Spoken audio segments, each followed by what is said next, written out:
Nigga. Man. You want to do characters or you still want to say more about this? No. Okay. Nigga said no. Can't do no more show for me. No more show for Eric. Let's talk about the characters. He can turn the Rain Man. No more show.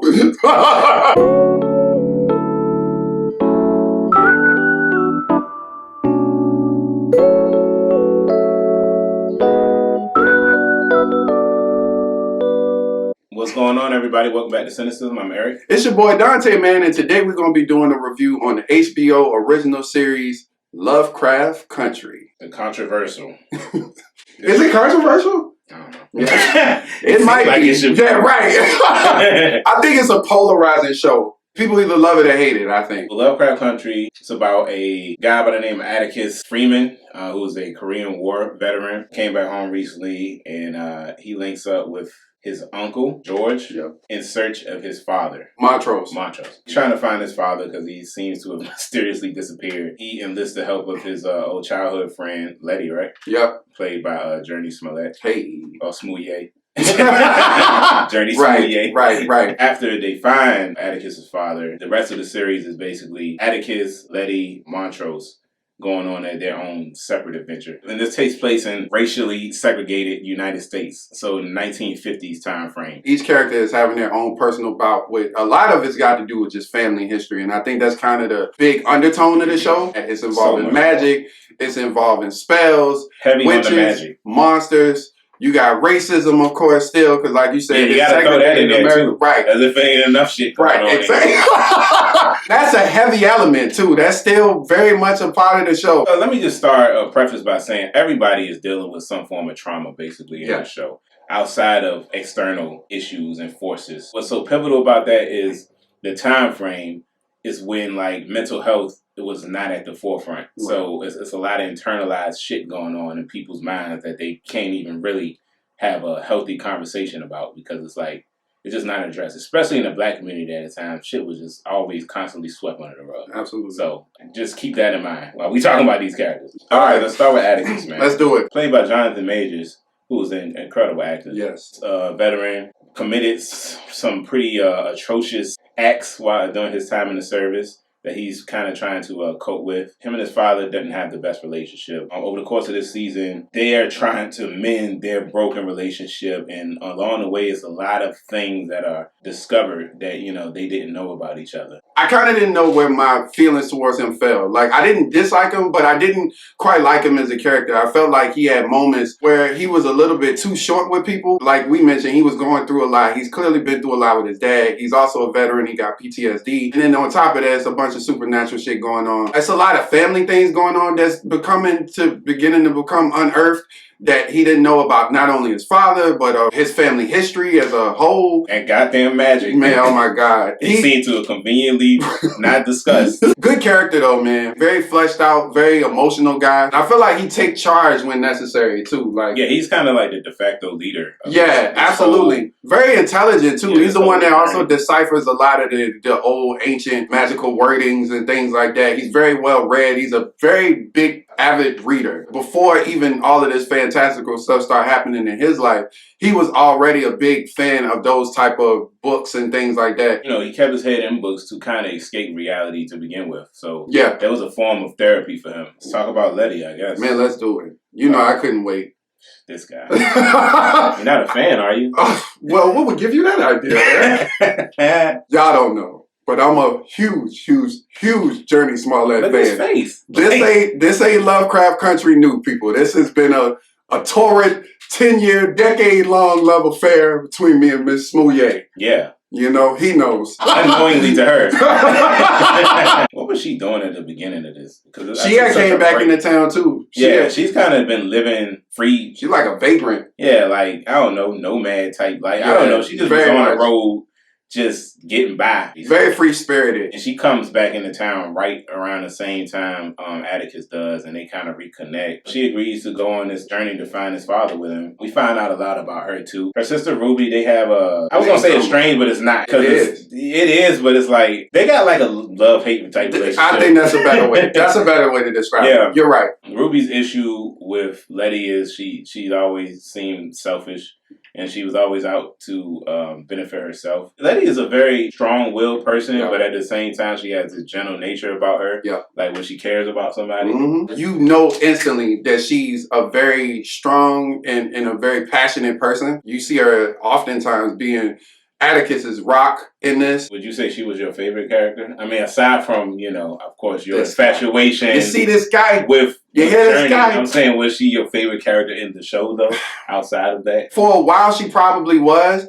But after the show finished, I was like, man, I don't know who I really like the most. But if I had to pick, if somebody told me to pick, I would pick her. I hadn't really given it much thought. But I think Ruby might be. I like Ruby a lot. Shit, man, if D got more shine, it might have been D in this bitch. I was fucking with her heavy, yeah. You got Montrose, who is the father of Atticus. They find Montrose.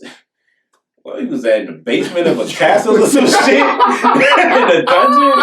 He was like, "Fuck y'all doing here?" Yeah, he's like, "Nigga, what you doing here? We trying to save you. Right. We came to help you out, bro. You looking mad nervous. You looking was at a sleepover.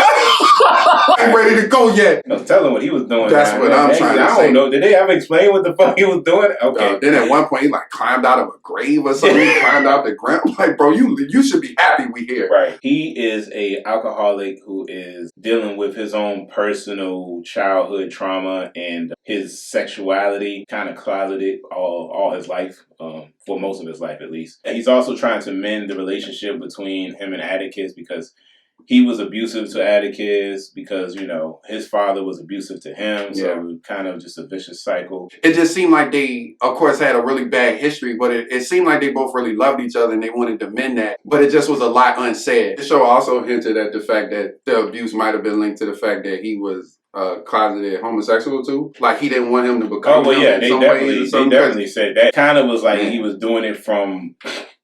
As shitty as it sounds. I know what you're going to say. Nigga said out of love. I mean, in what he perceived to be love. You know what I'm saying? Which that was common at that time too, man. The show kind of touched on, just that generational pain, man. And if like you don't mend or confront your demons, they manifest in your children, in their children. So it's just like trying to break those cycles. He's already very familiar with the supernatural and magical logistics of the world that he kind of guides them from the magical standpoint and as far as like spells and just historical information that's useful on their journey. Like you could tell, and of course when abuse is involved, it's just hard to come to terms with that type of stuff. But I like the fact that it seemed like throughout the show they were kind of breaking down the walls. His life was heartbreaking. Like when you really find out his life just as a whole, it just was really tragic to see. Yeah, Christina, who is and what the fuck is... She's Atticus's cousin, really. Distant cousin. Yeah, I know, man. This fucking show. Is that their relationship? That is actually... Technically? Yes. Christina is introduced early on. She's basically... a fucking witch. Yeah.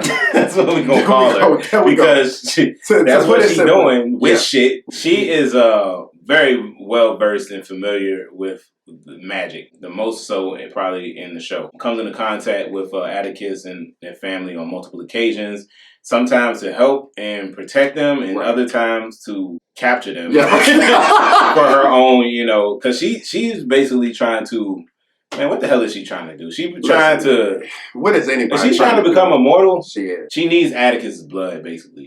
Sacrifice him in order to perform this ritual for her to achieve immortality. Right. It takes a while for the show to actually reveal what her true motives are in terms of what she's trying to get accomplished. Because it's like she's protecting them because they have other threats too. Like, of course, they got the racist people. Yeah. And then a lot of those racist people are also people that possess magical capabilities. Yeah. It seems like she was trying to protect them for her own selfish gain. Yeah. Basically. She seemed like a very emotionally stilted person. She ain't really give a fuck. I mean, you thought she cared about at least Ruby, but I don't even know if that was true to be... Well, in the end, it wasn't. Boy, what a... Yeah. It's a wild fucking show. Right. I looked at It was a lot of historical references in this show, man. A lot of them were real events that kind of got intertwined with the family story. The whole Emmett Till story. I'm sure a lot of people are familiar with that story and what happened to him. It's a young man that in this show that plays... he plays Emmett Till, and he's actually a family friend too. So he has like a close relationship with D. Most people know the story of what happened. I thought it was really interesting that they showed the aftermath of like how it was received by the people in the town, especially showing that D had a connection to him. They pretty much start the episode with them going to view his body. His mom chose to have open casket so they could, so everybody can see what they did to him. Yeah.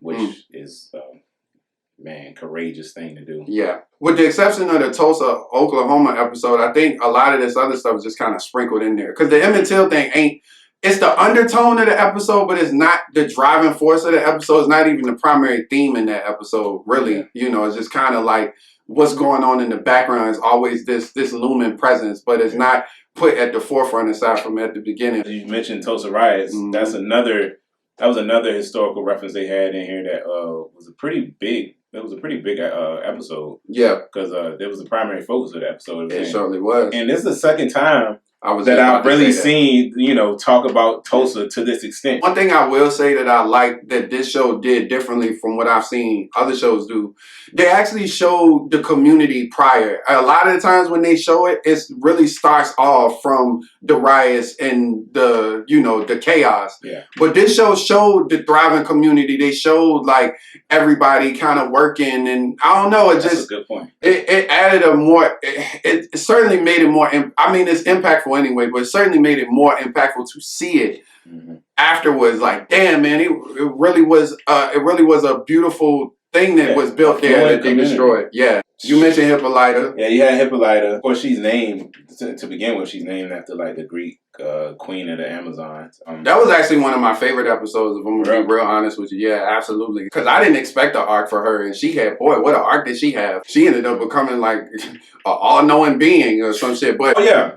So this wasn't an actual, like an event, but it was, they made reference to the situation back then, at least across the United States, the sundown towns. Oh my God. But that was the thing, man. That's scary. Especially down in the South. Yeah. Oh, yeah. Where Black people literally couldn't be in certain cities or areas or neighborhoods after sundown, or else they would face some kind of physical aggression. Yeah. Yeah. You get lynched. Yeah. You get shot, you know. Yeah, man, it was crazy. He was like, yo, y'all got 5 minutes to get out of town. And they was like, bro, go do something. Right. God damn. Come on, man. Right. Right. Don't get me started. What else we got? Another historical reference was Bessie Stringfield, who was she was like the first Black woman to like motorcycle, I think like all 48 continental states or something wild like that. Had like a nice little reference when Hippolyta was on her way to like try to find clues and stuff. I thought that was a nice little nod. Very dope. Because honestly, I wasn't super familiar with that story until recently. Yeah. So it was cool to see her in some form of media. I agree. Okay, and then Josephine Baker, of course, showed up. I thought that was great. Because she actually interacted with Hippolyta. Man, right. She was a mover and shaker. Oh my God. Right. She was throwing it in the 60s. Right. 50s out this bitch. Nah, what year was that? Yeah. It was, yeah, when was she active? 30s? Yeah, it was probably 30s. Yeah. Okay, yeah. Yeah, Josephine Baker was part of like the whole little French Renaissance thing. Yeah. Anything else you think? I know them twin girls. It was girls, a lot of nuggets. I know them little monster girls they was somebody. They were historical figures, but I can't remember their name. Like Pop Topsy and Bopsy or some shit. Are they really? Yeah, they're something. They ain't look like that, obviously, but they are somebody. That shit was fucking I'm gonna have to look that up. I wasn't scared of nothing else in this show, but that shit was I heard people was like, They had the cream of wheat, man. Man, listen, first I thought it was gonna be him that was lurking on her. You know what I'm saying? You feel me? You mean in the flesh? Nah, I mean as a monster, as a demon or something. That be random as a bitch. With the whole chef hat. Come on, bro. Them little girls was creeping me out. That's fair. Oh, God, especially when they was in that alley. Nigga, oh, my God. That was dog. Oh, my God. Bro, and D was I think that's the part that got me. That's what I'm saying. In the alley. That's what I'm all saying. You could see was their eyes. Right. And that shit was crazy. Do you know that this whole thing is based on, it's a book? Yeah. I didn't know that wrote it was like incredibly racist too. Wow. Now I'm interested to read the book because I'm like, shit, these characters came off as quite sincere. I think I heard the book is like wildly different from this show. I don't know if that's a good thing or a bad thing. Just brace yourself is all I'm saying. I don't know if this is the type of book I want to read. Yeah. Because I didn't know if this is the type of show I wanted to watch. So let alone dive deeper into the rabbit hole. And books be wilder than the show That's what ever I'm saying, be. man. Right. So, yeah, it has. You know, man, a really impactful moment, I would say, or a very powerful moment that I thought was dope in this show was the episode we already hinted at was the Hippolyta one, where she was just kind of going on. It was a lot of things said in that episode that weren't necessarily explicitly stated, but I thought was pretty great messaging. Just the whole thing about being powerful black women. And first she named herself, I guess, like a warrior. Then she named herself a dancer. And, you know, a mom. And just all these things that I guess, all these things that black women have to be. Yeah, it is very true. You know, they do got to be warriors. They do got to be mothers. They do got to be lovers. They do got to be all these things. And not just black women, but especially black women in terms of this show. Like the dialogue for her, like speech when she was talking about shrinking herself and everything. Yeah. It was such a natural and like non-contrived way of addressing something like that just didn't feel forced with the message. You know what I mean? That's what I'm saying. Yeah, man. A lot of that is, I feel like, was in part of the actress. Yeah. She was just really great at this role. I felt like she also was a strong character. This show, like you mentioned, there ain't no weak characters really in this show. Everybody has a strong presence. I'm going to tell you something, man. She was all right. No, yeah. I say, yeah. She was all right. I was thinking that prior. I've always wondered because but when I seen her on the operating table in the alien lab. Yeah. No, I've been looking at her like, I wonder because she used to play, she was a main character on Quantico. Oh, I'd never seen her before. Yeah. I never watched Quantico. Yeah. One of my favorite key moments was when Ruby was like in her skin Sunday's best bag. Man, let me tell you something, man. The visual effects for that shit was probably the best in the show to me. Like when it showed her taking on a form of a white woman and coming out of that cocoon. I'm sitting here trying to imagine seeing something like that in real life. You just chilling somewhere and somebody start coming out their skin like that. Right. Because I've seen things, I've seen effects like this similar before, but not in this context. Like the shit was crazy, man. Like, it was. And then they make sure to get right up in there too. With the camera work, they want you to see it. Like the show made a point to focus on how grotesque and how intricate and how detailed it is, because they spend a lot of time on it, and not just one time. Those were some of the best effects in the show. Oh yeah, absolutely. I don't know if some of it was practical and some of it was CGI, but however they executed that, I wish it was as consistent in the rest of the show. I agree. I agree with you. I think that shit was really what stood out. In terms of the effects, that was the highlight of the show. They make it monstrous too. Like exactly. The sound effects and just the sound of the skin and bones and it's crazy, man. Right. It looked like it hurt. At least the first time she was in agony. Easy. Yeah, she was. But the first time she do it, it's like, man, you don't feel like she gonna do that again. But it's just like, I guess it's a metaphor. It's something to be said for the fact that she would rather go through that pain. That pain was more bearable than the pain of being a black person. That shit did not look. It won't no easy transformation. Like, let me be very clear. Ugly. It's nasty. It's messy. All of that. And messy especially. Oh, yeah. Oh, my God. And then she was just chilling on the couch after one time. I was like, man, bitch, if you several times in the shop and get off my goddamn couch. That whole arc of her becoming a white woman was another pivotal moment in the show.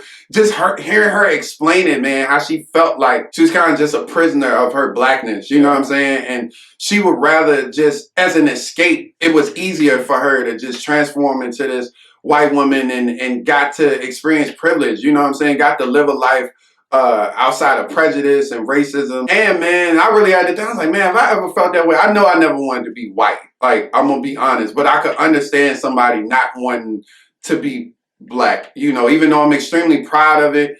It's like, man, if I wonder if a lot of people knowing the what it means to be black, if given the opportunity, would they have taken that same chance that she would? Because it's not easy. I think it's a privilege, you know, and an honor. I'm honored to be black, but it's also a lot of pain that come with it, man. It's a constant everyday battle. So I understood where she was coming from. You want to talk about the bloody shoes incident with the store owner? Oh. Yeah. You want to talk about that? Nah. Let's not man, it's some pretty visceral scenes in this show, man. I mean, they're really pushing the fucking envelope with this show. I gotta say. That was a lot. for anybody. Yeah. To bear.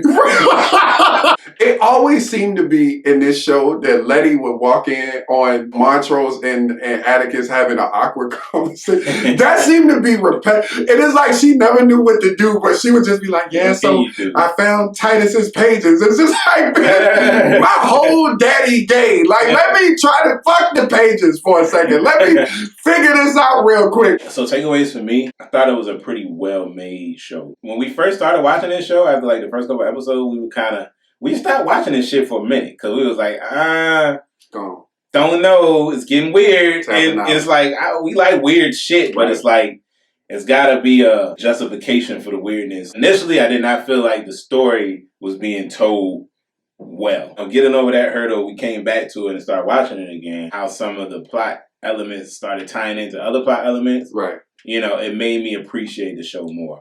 The acting in here was phenomenal. Everybody did their thing. Jonathan Majors, he's like one of my favorite new actors right now. What I really appreciate about this show is it didn't feel preachy to me. I didn't feel like I was being talked at. It didn't feel like forced commentary, like when they were speaking on like some of the injustices and stuff. The show is a lot of minor stories. That's kind of what the show is. Mm-hmm. And it took me a while to kind of figure that out. You know, I was still trying to get my beats on what the main objective is.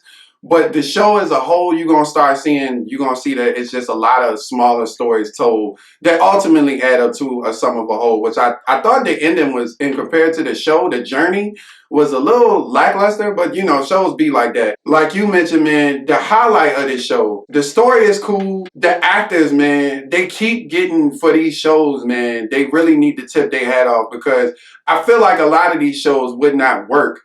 And that's no insult to the writing team, but they just wouldn't work unless the actors were as phenomenal as they are in this show. You talking about Jonathan Majors, who kills it.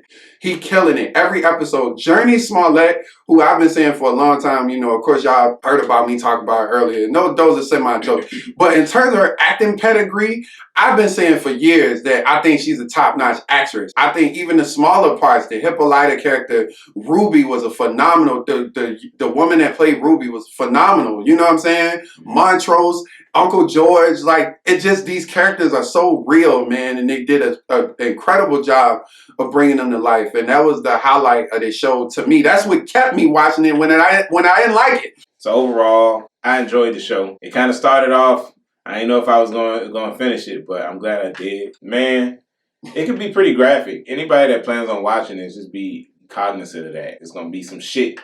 Gonna make it hard to smile. Right. It's a sci-fi, fantasy, horror, drama. I mean, it's a lot of elements rolled into one in this show, right, man. So it's a lot to digest and it's a lot to take in. But overall, I'm gonna give Lovecraft Country a 8 out of 10. I don't know if a lot of people felt this way, but for me, I was initially on board and then I wasn't. I kind of went in and out with this show. It's like they would have moments where they grabbed me and then moments where they let me loose, and I just didn't quite understand it. So I'm glad I stuck in there as well, you know, and I came back, revisited this show.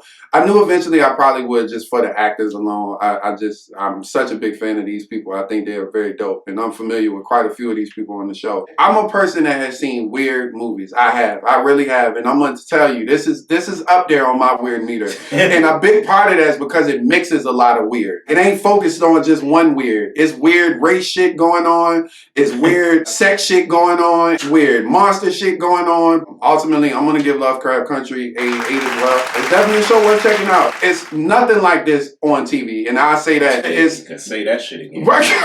This is unique, and it's hard to do that in this compare it to anything else. Nothing. It's Lovecraft Country. It is its own thing. It's not anything I could even try to compare it to. All right, y'all. Thanks for tuning in to our review of the HBO original Lovecraft Country. Hope y'all enjoyed that. Yeah, it's a lot of show.